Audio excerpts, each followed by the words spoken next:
Fala pessoal, tudo jóia? Daniel aqui. Hoje a gente vai falar sobre os três fundos de papel da XP, o XPCA, XPCI e o MXRF, né? Que são fundos aí super relevantes no nosso mercado.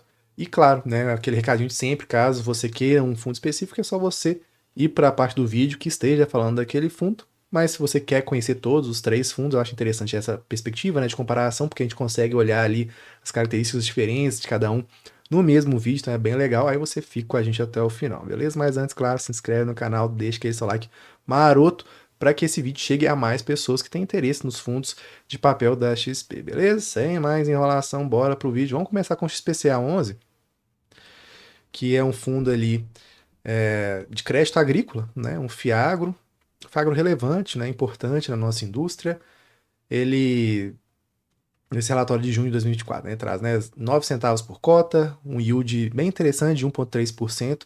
É muito difícil comparar com os FIAs com qualquer outro tipo de investimento, né? Eles pagam muito, muito bem, com um yield anual ali de 16,59%, né? This is Brazil, né? Como diria o Van Diesel, né? Algo realmente muito, muito alto, muito interessante, com uma inadimplência aí de 0%, beleza?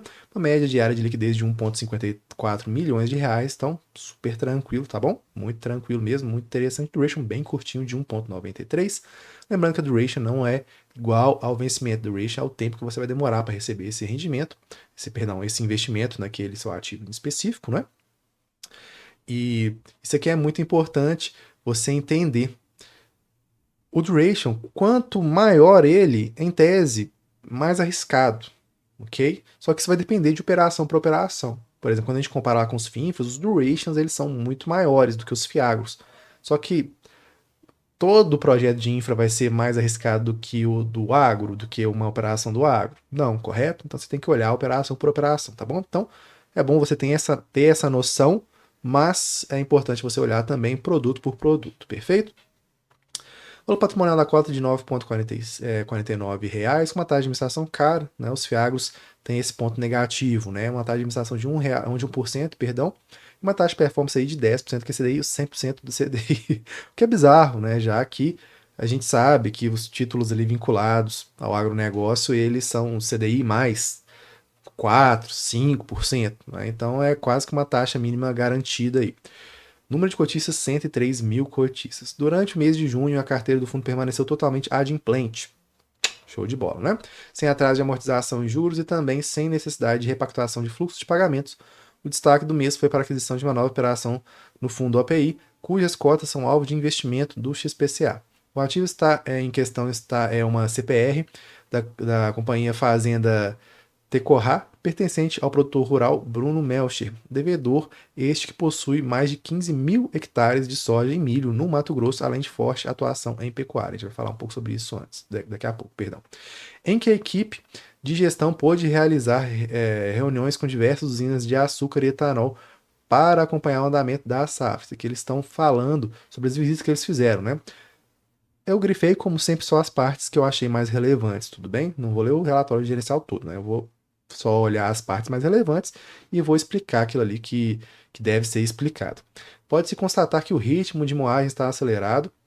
A recente melhora dos preços do etanol vem auxiliando na geração de caixa das usinas, porém preocupações residem a seca, que pode impactar a colheita no final da safra, principalmente a partir de outubro, perdão. Por que eu estou trazendo isso aqui? Porque eu gosto sempre de falar para vocês, pessoal, atrás do crédito tem sempre ali a perspectiva do ativo real, né? Então é bom a gente acompanhar questões da própria safra, né? Seja de etanol, seja de soja, de milho, etc e tal, aquelas clássicas que a gente tem aqui no Brasil, perfeito? Só que, por que eu também grifei essa parte em específico desse relatório? Porque, pessoal, o pessoal está fazendo um terrorismo muito exagerado do agronegócio. Não é assim. O agro carrega o Brasil nas costas e muito provavelmente vai continuar carregando, tudo bem? Então a gente vê aqui que não é essa sangria desatada, né? A própria gestão está indo, fazendo as visitas, o que é muito importante também. Esse é outro motivo de ter grifado essa parte. O que a gente chama de pé no barro. Assim como em 2023, outro ponto de atenção no mercado agro segue sendo o setor de insumos, cooperativas e revendas. Isso aqui eu vou falar daqui a pouco também. Em que muitas empresas sofreram pressão de fluxo de caixa operacional decorrente da postergação de entrega de grãos por parte dos produtores rurais e, consequentemente, a liquidação das suas obrigações. A gestão acompanha a carteira de recebimento dos seus devedores e, apesar de ter constatado um nível de vencimentos parecido com o mesmo período do ano passado, o movimento de renegociações segue firme e a inadimplência tende a reduzir com a entrada do Plano Safra e boas perspectivas para a safra de 2024 e 2025. Vale notar que dentro desse setor, empresas de grande porte possuem um maior poder de barganha para renegociar os prazos de pagamento dos seus fornecedores, na busca de equalização de fluxos de caixa de pagamento com fluxo de recebimento. Pessoal, por que eu trouxe isso aqui? Eu estava até falando sobre o EGAF faz pouco tempo, né, que entrou nos top 3. O primeiro vídeo que eu fiz assim, né, dos top 3 fiagos que não deram problema ainda o EGAF ele entrou. Só que eu falei, pessoal, revendas tem esse risco, né? Porque é como se fosse uma perspectiva de varejo. Então por que eu grifei isso aqui? Revenda é ruim? Não, não é ruim. Só que tem seus riscos, né? Eles são pressionados. Como aqui o próprio parágrafo trouxe, né? Eu achei super legal eles trazerem isso em relação sobre revendas. Por quê? Porque não é ruim, mas você tem a pressão dos dois lados. Tanto ali da questão dos produtores, que podem ter algum problema de fluxo de caixa, como também a questão dos fornecedores. Por quê? Porque eles são gigantescos, né? Então você tem uma baixa margem de negociação. Então, em resumo, revenda é ruim? Não, não é ruim. Mas tem seus riscos? Tem seus riscos. Então, esse parágrafo que ele mostra, de certa forma, a confirmação do que eu falei lá no vídeo dos top 3 fiagros, né? Mais uma vez, né? Eu disse na época lá e repito, né? O EGAF eu acho, sim, fiagro interessante, só que todo fundo tem seus riscos. Eu acho que esse é o diferencial do nosso trabalho aqui, do nosso canal, é trazer os riscos para você também, perfeito? O resultado foi de 0,995 por cota. Aqui é o que eu falei para vocês, não é assim, o Bruno Melcher. O grupo vem investindo em governança, já alterando as atividades da pessoa física para pessoa jurídica e diversos aperfeiçoamentos da sua governança corporativa. Por que eu grifei essa parte aqui, pessoal? Porque o agro ele realmente tem que melhorar muito a governança dele. Olha só, ele está alterando a pessoa física para a jurídica e já é um produtor super consolidado, né? Grifei a fotinha aqui que eu achei legal, né? O agro é muito bonito, né? Assim, essa perspectiva familiar do agro é muito forte. Então, ele precisa sim desse up, né? Desse push ali de governança. E por isso que eu grifei isso aqui, é muito importante, tá bom?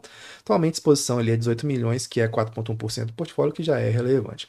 Em relação à usina Santa Fé, a perspectiva da safra 2024-2025 é positiva, dada que a empresa realizou investimentos aumentando a capacidade de produção de açúcar, que poderá chegar a aproximadamente 62% da produção total, aproveitando a bons preços praticados atualmente. Mais uma vez, né, como eu disse, um terrorismo exagerado que o pessoal faz com a água. Não é assim, se você sabe fazer um bom trabalho, isso aí, ele tem bons retornos, né? Que eles mostram as fotos super interessantes, super gigantes, muito legal. A posição é de 2,3% do portfólio.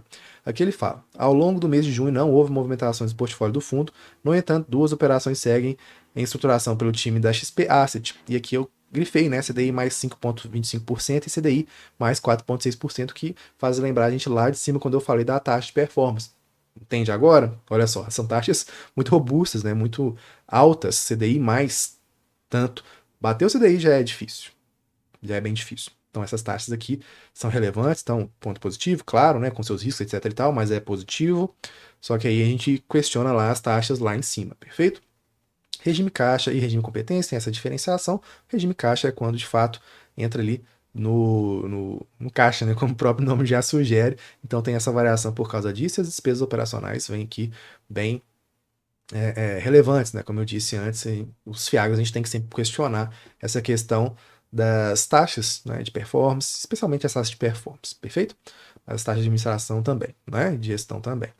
Dividendo, você pode olhar aqui que ele é bem linear, ok? Ele pega aqui 11 centavos lá de 2023, aí vem aqui para 2024, 10 centavos, 10 centavos, 10 centavos, e aqui deu uma quedinha, isso pressiona também o preço da cota, perfeito? Aqui a gente vê, não é, que as usinas de álcool, grãos, tem essa relevância. E aqui, né, como muitos fiagros têm isso em perspectiva, tem ali essa questão do indo mais para o centro-oeste, perfeito? Natural também. A vinculação para o CDI também é natural, mas isso aqui eu tentei fazer uma seta, tá? Mas o IPCA, mas também já tem essa perspectiva aqui que a gente vê em vários fiagros. Então é um mito, como eu sempre falo, é um mito que os fiagros, eles só investem em CDI. Isso aí é um mito, beleza? Que eles falam sobre as atualizações da perspectiva ali do agro, né? Como eu já até falei um pouco com vocês antes. Em relação ao PL, pessoal, 6,1%, 5,8%, né? Ou seja, nada acima de 10%. Show de bola, tranquilo, beleza? Então esse foi o XPCA. Vamos agora para o XPCI, né? Também competência de junho. Pessoal, vamos lá. Rendimento distribuído por cota R$ 1, né? Yield mensal de 1,16%. Yield anualizado, quando você multiplica por 12, 14,88%, com 173,53% do CDI no período. Muito, muito interessante. Show de bola aí, muito positivo, tá bom? Valor patrimonial da cota, R$ 89,69, com a cota de mercado ali com um pequeno desconto. Sempre, lembrando, né? Comprar bons produtos a bons preços, bem interessante, número de cotistas 80 mil. O fundo segue sua estratégia de manter um portfólio composto de CRIs com boa qualidade, com o foco de originação e estruturação próprias. Então, essa é a estratégia desse fundo, perfeito? Ele vai originar e estruturar as suas próprias operações. Outros fundos, não. Outros fundos, eles gostam ali mais do mercado secundário, perfeito? Não é esse caso aqui. Por esse motivo, existem prêmios implícitos nas taxas dos papéis que permitem o fundo conseguir gerar ganho de capital em operações no mercado secundário, né? Então ele vai originar e estruturar para depois tentar vender no mercado secundário. Como eu disse, essa é a estratégia dele. Outros fundos não. Outros fundos não querem originar e estruturar. Outros fundos só querem rodar mesmo no mercado secundário, né? Cabe ressaltar que essa estratégia de ganho de capital tem como objetivo gerar retornos recorrentes e não pontuais. Com a equipe de gestão sempre atenta a oportunidades de arbitrar movimentos de curvas de juros e spreads de crédito. Os rendimentos de ganho de capital oferidos segundo o regime caixa foram de R$ 1,02 por cota, totalizando aí 8,9 milhões de reais. No book de CRI, os rendimentos recebidos pelo fundo foram de 9,09 milhões de reais. O book de FII teve um resultado aí de 280 mil reais, né? O fundo possui hoje uma reserva acumulada na ordem de 4,16 milhões ou 48 centavos por cota, né? Eu acho muito interessante esse tipo de reserva. Em relação à receita, eu grifei aqui para vocês. Foco em receita de CRI, tá bom? É essa a perspectiva, mas tem um pouquinho de FII aqui. Por que eu coloquei isso? Por que eu grifei isso? Porque tem muita gente que não gosta tanto de fundos de CRI que tenham tantos investimentos em fundos imobiliários, é que eu acho uma perspectiva bem controlada, mas ainda assim eu quis trazer para vocês, né? Porque tem sempre essa polêmica, como em fundos lá, como o CPTS. Em relação ao dividendo, bem linear, né? Bem linear ali. Teve essa queda em maio, mas em junho já subiu para R$ 1, beleza? Bem interessante. Essa perspectiva, né? De gera ali uma reserva e tenta linearizar esse rendimento que eu gosto bastante, acho bem interessante. Liquidez média diária de 2,7 milhões, super tranquilo. E rentabilidade ali que fica, né? Inclusive você pega o IFIX aqui em preto, né, nessa linha preta aqui, é um fundo que quando você pega ali o valor de mercado mais os rendimentos, ele bate o fixo, o que é bem interessante, tá? Algo bem positivo.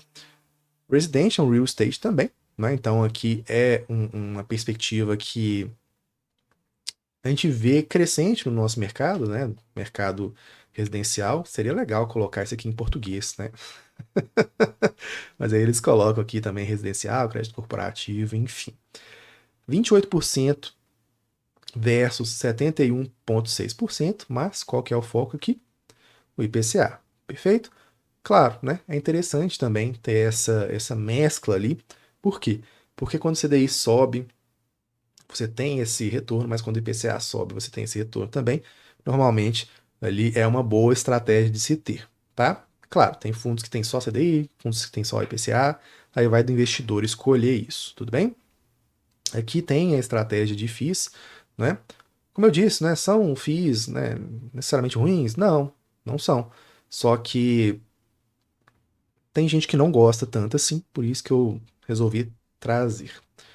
Em relação a movimentações, a atuação do time de gestão no mercado secundário continua ativa, seletiva e com foco na busca de boas oportunidades de compra e venda. No mês de junho foi adquirido um montante ali de 8 milhões de reais do CRI FGR, uma taxa de IPCA mais 9, uma taxa bem interessante. Vencimento e duration, né, como eu sempre falo aqui para vocês no canal, não é a mesma coisa. E tem aquela perspectiva sempre de risco, né? Normalmente, quanto mais longa a duration, mais arriscado a gente tende a refletir, só que é importante você olhar operação por operação, beleza? Em relação ao book, né? Isso aqui já é um ponto de atenção, tá? 10% do PL é em IPCA mais 5,9, que não é uma taxa muito atrativa nos dias de hoje. Nos dias de hoje, tá bom? Então a gente vê, né, que não tem nada acima de 10%, isso é um ponto positivo, mas a maior, digamos assim, participação no patrimônio líquido é uma taxa que não é tão atrativa comparativamente falando, beleza? E aqui eles mostram, né, os seus ativos. Esse foi o XPCI e vamos pro último, né? Último fundo aqui da XP de papel, que é o MXRF. Vamos começar falando do anúncio de encerramento, né? O que é isso, Brasil? R$ 1 bilhão e R$ 4, né? Tá até engraçado esses R$ 4 aqui. Mas R$ 1 bilhão. Vamos lá. Foi integralizado ali 102 milhões de novas cotas no nome da oferta, considerando o exercício de direito de preferência no direito de subscrição das obras e montante adicional com preço unitário de emissão de 9,74 por cota, sem considerar a taxa de distribuição primária em montante equivalente a 3,39% do preço perfazendo um montante ali de mais de R$ 1 bilhão. É impressionante, né? Falem o que quiserem falar, mas a XP realmente ela tem uma musculatura, uma capilarização para essas distribuições que, na minha opinião, são uma das maiores do Brasil. É realmente muito impressionante, né? Assim, poucos players têm essa capitalização. Relatório gerencial referência a junho também, como os outros, rendimento distribuído 10 centavinhos, né? É um fundo ali que tem esse histórico dessa distribuição. E o de mensal de 0,98%, abaixo de 1%, mas ainda assim interessante, né?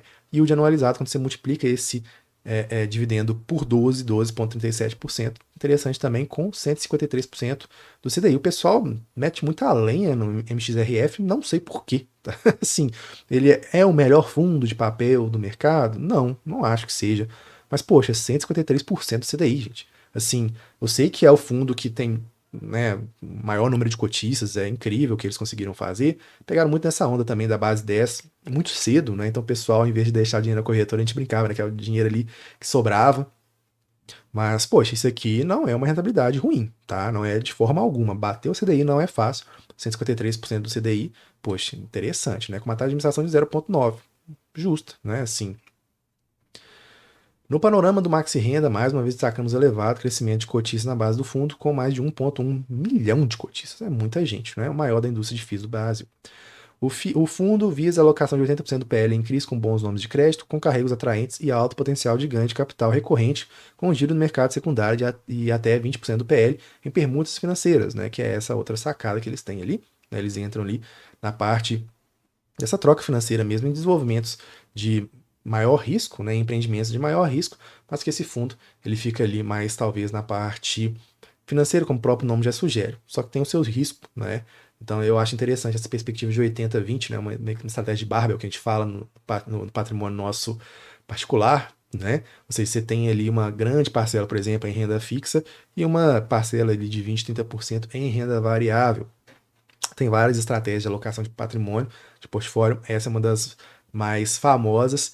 E tem uma certa ali, talvez, um certo paralelo com o que eles fazem aqui nesse fundo. Eles pegam 80% mais em CRI, que seria, em teoria, ali mais seguro, e pega esses 20% nessa pimenta a mais de permutas financeiras e dão aqueles pushes a mais de rentabilização no próprio empreendimento, né? E aqui ele tem retorno de INCC mais 13%. Eu não sei por que o pessoal usa ainda em INCC, né? Mas é muito comum ainda no mercado imobiliário. No book de CRIs foram integralizados 113 milhões de reais em novas operações e foram alienados 55,98 milhões no mercado secundário, contribuindo para a geração de resultado do fundo e gestão de caixa. Nos books de permutas financeiras houve um novo empreendimento, Brooklyn 3, no bairro Nobre Brooklyn, na cidade de São Paulo, no valor de 21,5 milhões de reais, e no book de FIIs não teve movimentações.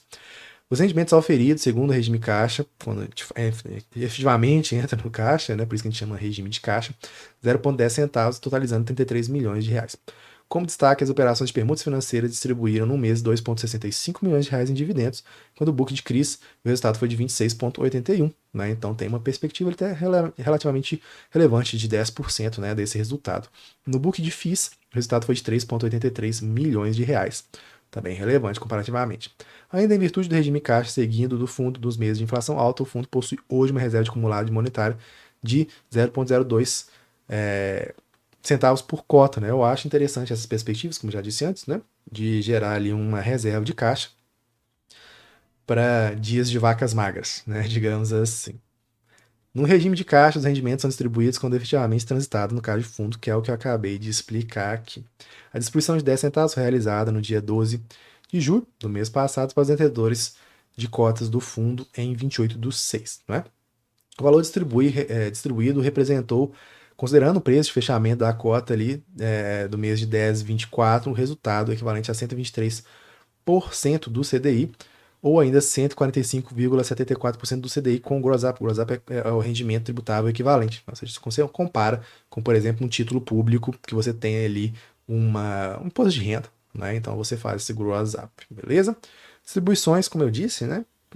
Tradicional, esses 10 centavinhos aqui, né, em relação ao próprio MXRF, mas às vezes eles dão esses pushes aqui a mais, né, de 11 centavos, também famosos também ali, que a gente já conhece. A gente já falou sobre perspectiva, né, de receitas de CRIs, de FIIs e permutas, que são ali os mais relevantes para esse fundo. Comparativamente com o IFIX, né, é um fundo que performou melhor do que o IFIX, gente. Então é por isso que eu não entendo porque o pessoal bate tanto assim nesse fundo, né? Ele é o mais famoso, mas ele realmente surfou naquela onda ali dos base 10 muito cedo. Então é isso, tá bom? Em relação à perspectiva de indexador, né, IPCA e CDI, também tem essa pegada ali, né, mais mesclada. Em relação aos CRIs, né, o Maxi Renda realizou no mês de junho novas aquisições de CRIs com montante ali de 113, como a gente já falou antes, com destaque para 85 milhões no CRI FGR, 16 milhões no MRV e 10 milhões no CRI Michigan. Além disso, foram alienados 55 milhões no CRI GPA2, visando geração de caixa para novas aquisições. As alocações do mês possuem taxas superiores às médias de book de CRIs, o que é muito positivo, obviamente. Imobiliário, residencial e outros, né? Lembra de alguma coisa?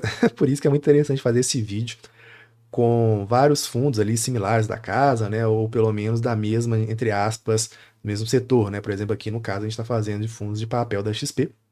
Ou seja, é uma perspectiva que a casa tem ali um certo DNA, né? A casa já tem o seu, a sua perspectiva do que ela gosta de atuar ou não.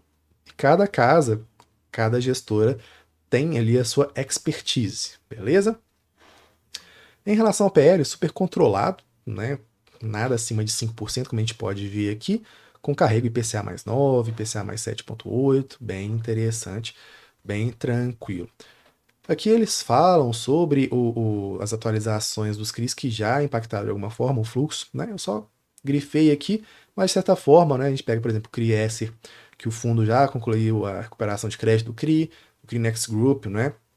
Que fala que não haverá nenhum impacto de rendimentos no fundo, ou seja, e também até coloquei aqui também o que Arquiplan, que ele fala que pediu o RJ, mas também o fundo não prevê impactos negativos do fundo. Então eu só grifei as partes mais relevantes para vocês, ou seja, né, o fundo é tão grande que eventos de crédito muito provavelmente vão acontecer, mas isso aí não vai ter um impacto negativo no fundo, como eu disse, né, a distribuição dele ele segue bem linear e muito provavelmente vai continuar, né, ele tem toda essa estrutura para isso.